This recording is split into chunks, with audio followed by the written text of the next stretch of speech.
Seneta wa Nairobi Edwin Sifuna ametimuliwa kama katibu mkuu wa chama hicho kufuatia mkutano wa baraza kuu la chama uliofanyika mjini Mombasa.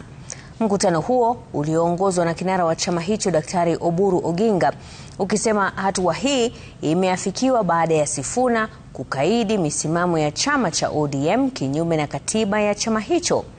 Stephen Leto anatufungulia jamvi la Nipashe jioni ya leo.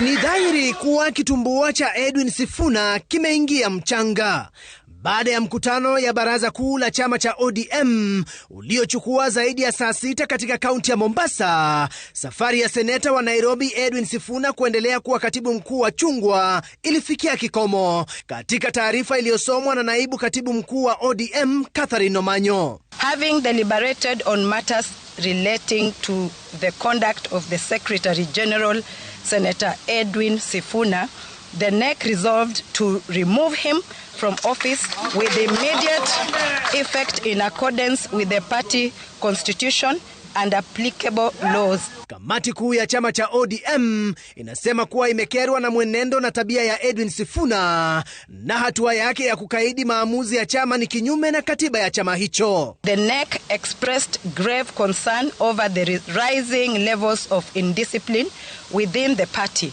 particularly at the senior leadership level.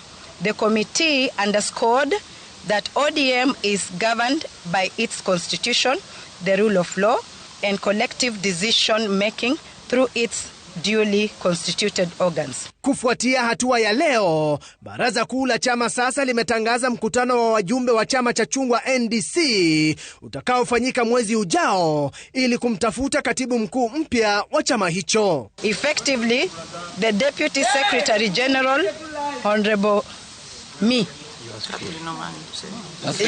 truly, Catherine Omanyo, will act in this position until a substantive holder of the position is elected.